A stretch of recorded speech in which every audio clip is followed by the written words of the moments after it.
생각 엔터테인먼트에서 김호중 씨와 홍지윤 씨의 매니저 업무를 맡던 인력들의 수상한 움직임이 포착되고 있었는데요.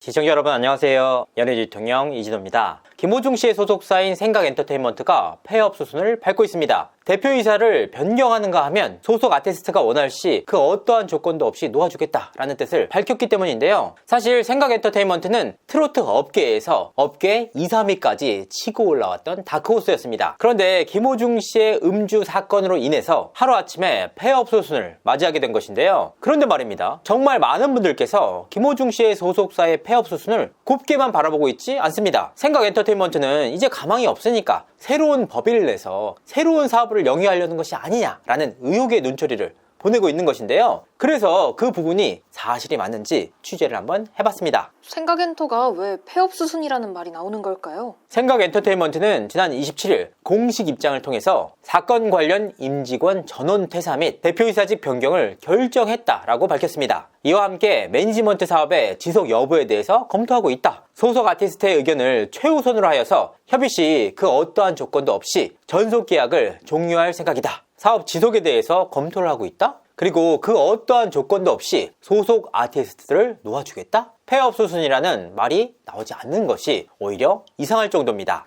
그럼 실제로 폐업 수순에 들어간 게 맞나요? 생각 엔터테인먼트는 지난해 선수금으로 125억 원을 받은 것으로 확인됐습니다. 그러니까 올해 콘서트 등의 공연을 진행하기로 약속을 하고 그에 대한 대가로 미리 125억 원을 받았다라는 의미인데요. 그러니까 김호중 씨의 음주운전 뺑소니가 적발된 이후에도 공연을 강행한 이유에 대해서 125억 원에 달하는 선수금 때문이 아니냐라는 말들이 나왔던 이유입니다. 지난해 소속사에서 이 금액 대부분이 지출로 나갔다는 기록이 확인이 됐습니다. 33억 원은 소속사에서 누군가에게 빌려준 대여금으로 기재가 돼 있었고 60억 원은 스튜디오 EMC라는 회사에 지분 20%를 매입하는 데 쓰였습니다. 그리고 나머지 38억 원은 부동산 담보 상환조로 쓰였습니다. 그러니까 공연 성급금으로 125억 원을 받았는데 소속사에서는 131억 원을 쓴 셈입니다. 김호중 씨의 공연이 펑크가 날 경우 물어줘야 될 위약금과 선수금이 부족할 수밖에 없었다는 의미입니다. 김호중 씨는 음주운전 뺑소니가 적발된 이후 계속해서 공연을 강행했는데요. 심지어는 본인의 영장 실질 심사 당일에도 공연을 강행하려고 했습니다. 이 부분에 대해서 김호중 소속사 측의 입장은 어떨까? 그런데 김호중 씨 측 소속사 관계자는 굉장한 억울함을 드러냈습니다. 제가 아니라 소속사 측에서 억울함을 드러냈다. 왜냐? 일단 125억 원에 달하는 선수금 자체가 김호중 씨의 공연 관련으로 잡힌 선수금이 아니라는 겁니다. 생각 엔터테인먼트에 굉장히 많은 연예인들이 있는데 그들의 공연과 음원 관련 모든 선수금을 다 합쳐서 125억 원이란 의미다. 그러니까 이 125억 원에 달하는 선수금이 전적으로 김호중 씨의 공연 관련해서 잡힌 선수금이 아니라는 반박이었습니다. 더욱이 김호중 씨의 콘서트 자체가 생각 엔터테인먼트의 주도로 이루어졌기 때문에 김호중 씨의 구속 이후 공연이 취소가 되더라도 위약금이 크지 않다는 설명이었습니다. 공연이 취소되면 공연 대관료만 취소조로 물어주면 되는 상황이었다. 그러니까 외부에 알려진 것처럼 수억 혹은 수십억 원의 위약금을 물어줄 처지가 아니었다. 그렇다면 이와 같은 상황 속에서도 왜 김호중은 공연을 강행했던 걸까? 이 부분에 대해서는 어차피 김호중 씨가 대중들로부터 욕을 먹을 수밖에 없는 처지였다. 그렇기 때문에 적어도 대중들에게 욕을 먹는 건 어쩔 수가 없지만 사전에 잡혔던 팬들과의 약속만큼은 지키고 싶다라는 의지였다는 겁니다. 그렇다고 합니다.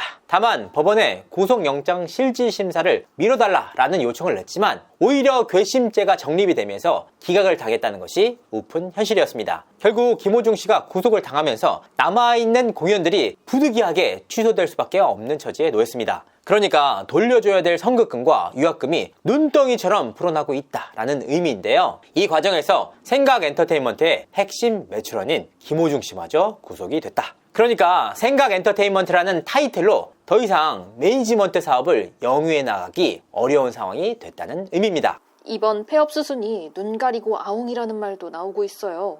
정말 많은 분들이 생각 엔터테인먼트가 폐업을 한 이후에 이름만 바꿔서 새로운 매니지먼트 사업을 하는 게 아니냐라는 의혹의 시선을 보내고 있습니다. 그런데 상식 수준에서 그런 게 가능하겠습니까? 어떻게 뻔뻔하게 폐업 직후에 곧바로 새로운 매니지먼트 사업을 진행하겠습니까? 상식적으로 생각을 해보면 말이 안 되는 일입니다. 그런데 말입니다. 김호중 씨의 음주운전 뺑소니가 적발된 이후 김호중 씨를 비롯한 소속사에서 한 행보가 단 한 건도 상식적인 수준에서 이루어진 일이 없습니다. 그러니까 적어도 이번 일에 관해서는 상식적인 수준에서 생각을 하면 안 된다. 실제로 업계에서는 타 기획사 설립에 대한 움직임이 포착되고 있었습니다. 사실 김호중 씨의 음주운전 뺑소니 사태는 생각엔터테인먼트에게 있어서 최악의 결과를 불러일으켰습니다. 하지만 그 가운데 단 한 가지 불행 중 다행인 사안이 있었는데요. 바로 핵심 인력의 보존이었습니다. 생각엔터테인먼트의 핵심 사업은 결국 매니지먼트 업무입니다. 사실 이번 사건을 계기로 김호중 씨의 팔촌 관계인 이광득 대표가 화제의 중심에 섰지만 생각엔터테인먼트는 사실상 최지호 대표 체제로 돌아가는 회사였습니다. 사실 생각엔터테인먼트는 설립 단계에서 최지호 대표, 이광득 대표,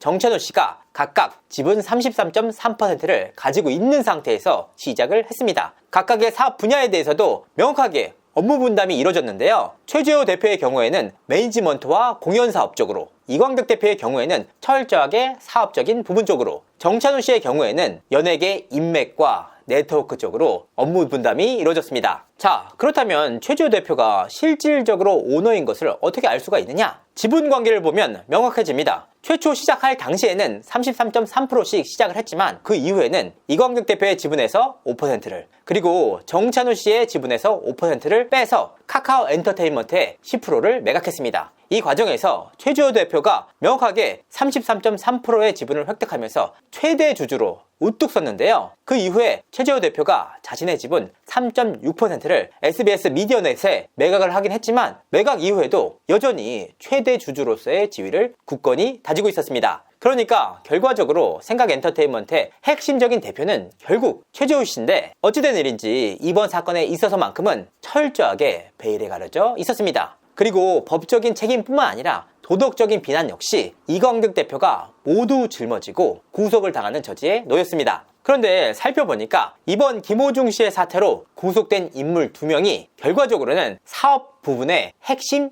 인력이었다는 겁니다. 즉 생각엔터테인먼트의 핵심 사업인 매니지먼트업과 공연업의 핵심 인재는 고스란히 남아있다. 확인을 해보니까 살아남은 이와 같은 핵심 인력들이 김호중 씨와 홍지윤 씨를 밀착 관리했던 것으로 드러났는데요. 실질적으로 방송 일정 및 공연을 메이드하는 위치에 서 있었던 사람들입니다. 업계분들은 다 아실 겁니다. 이 업무가 사실상 매니지먼트에서 가장 핵심적인 내용입니다. 이와 같은 상황 속에서 생각엔터테인먼트에서 김호중 씨와 홍지윤 씨의 매니저 업무를 맡던 인력들의 수상한 움직임이 포착되고 있었는데요. 탈 생각엔터테인먼트 이후의 행보가 조심스럽게 관찰되고 있는 모양새입니다. 여러 가지 가능성들이 있지만 가장 가능성이 높은 사안 중에 하나가 생각엔터테인먼트의 핵심 인력들이 새로운 법인을 내고 생각엔터테인먼트와 전속계약을 맺었던 연예인들을 영입하는 방식입니다. 물론 생각엔터테인먼트 소속의 모든 연예인들을 데려가지는 않을 전망입니다. 이와 같은 부분 역시 철저하게 자본주의적인 관점에서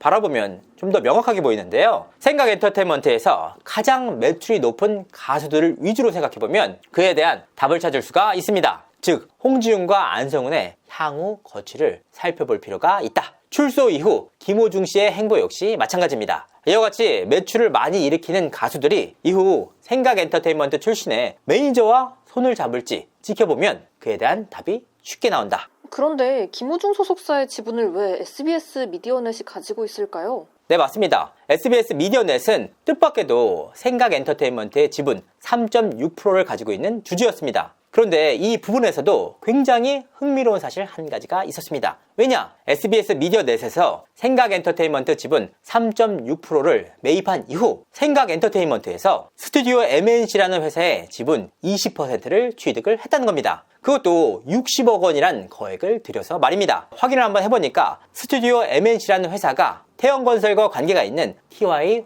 홀딩스 계열이었습니다. 이와 같은 상황들 때문에 생각엔터테인먼트가 SBS 자회사 측과 비즈니스적으로 관계가 있는 것이 아니냐라는 말들이 나오고 있습니다. 실제로 김호중 씨의 콘서트 자체가 SBS 미디어넷과 손을 잡고 진행된 바가 있었습니다. 향후 이 스튜디오 MNC의 지분이 어떤 회사로 흘러 들어갈지 지켜볼 필요가 있다는 말입니다. 업계 관계자들 역시 SBS 미디어넷과 생각엔터테인먼트가 상당히 긴밀한 비즈니스적인 관계를 구축했다라고 귀띔해주기도 했습니다. 저번에 불구속 가능성에 대해서 언급을 했었는데 김호중 씨가 구속이 됐어요. 네, 맞습니다. 저는 지난 24일에 김호중 씨의 영장 실질 심사가 진행되던 당일 김호중 씨의 불구속 가능성에 대해서 언급한 바가 있습니다. 그렇다면 방송 내용이 틀렸다는 의미냐? 아닙니다. 이번 사안을 두고 법조계에서 김호중 씨의 실질적인 불구속 가능성에 대해서 짚었던 내용입니다. 실제로 해당 영상이 올라간 이후 법리적으로 상당히 잘 짚은 내용이다 라는 법조계 관계자의 전화가 오기도 했습니다. 그만큼 김호중 씨가 전관 변호사를 통해서 치밀하게 준비를 했고 구속당하지 않기 위해서 둘 수 있는 모든 수를 뒀다. 그 가운데 핵심 내용 중에 하나가 경찰이 영장 청구를 했다는 사실이 외부에 알려지지 않았는데 바로 그 직전에 김호중 씨가 변호사를 통해서 자신의 음주운전과 뺑소니 사실을 모두 인정했다는 것이었습니다. 그러니까 막강한 네트워크를 가진 전관 변호사가 아니라면 이와 같은 내용들을 사전에 파악하기가 무척이나 힘들다는 지적이 나왔습니다. 그리고 이번 사안이 김호중 씨처럼 잘 알려진 유명 연예인이 아닌 일반인이었다면 이와 같은 전관 변호사의 조치에 힘입어서 구속되지 않을 가능성이 무척이나 높았다는 것이 법조계 관계자들의 지적이었습니다. 그리고 파악을 해보니까 내부적으로 어떤 이야기들이 서로 오고 갔고 그에 대한 결과로 생각엔터테인먼트 소속 연예인들이 김호중 씨의 불구속을 확신하는 수준이었다고 합니다. 김호중 씨가 구속당했다는 소식이 알려진 이후에 소속 연예인들을 비롯한 실무진들이 혼란에 빠진 이유이기도 했습니다. 김호중 씨가 치밀한 법리 준비와 네트워크를 통해서 철저하게 준비에 나섰지만 진술 번복을 비롯해서 아이폰 비밀번호 미제출 그리고 영장 실질 심사 당일에도 공연을 강행하겠다는 뜻을 내비치면서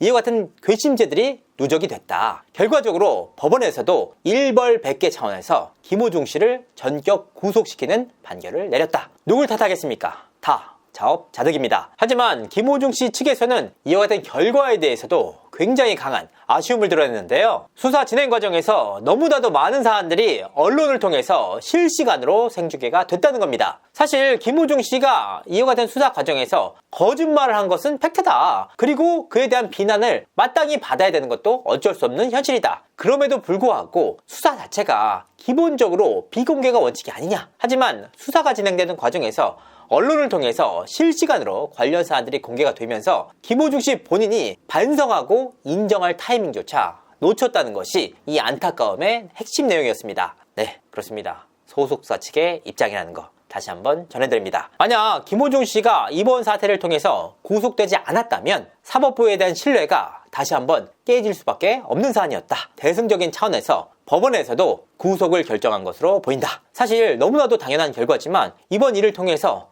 안도감과 감사함을 느끼는 대중들이 정말 많았다는 점에서 사법부에 대한 신뢰가 얼마나 많이 깨져 있는지를 엿볼 수 있는 방증입니다. 김호중 씨의 음주운전 뺑소니를 통해서 와해 수준으로 가고 있는 생각엔터테인먼트. 하지만 눈 가리고 아웅할 수는 없습니다. 과연 업계의 우려대로 제2의 생각엔터테인먼트가 실제로 설립이 될지 지켜볼 일입니다. 그런데 아무리 이렇게 하면 뭐합니까? 현실은 김호중 씨의 출소 이후 진행될 콘서트가 매진될 가능성이 더 높다는 거 아니겠습니까? 그동안 제가 알고 있는 현실과 상식이 최근 들어서 많이 깨지는 모양새입니다. 이상으로 이준호였습니다. 감사합니다.